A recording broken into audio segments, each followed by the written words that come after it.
Hi everyone.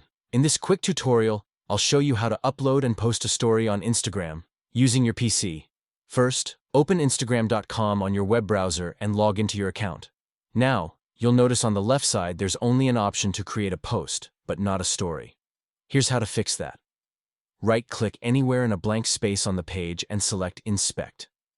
At the top right of the Inspect panel, click the device toggle icon. It looks like a phone and tablet. This switches your browser to mobile view.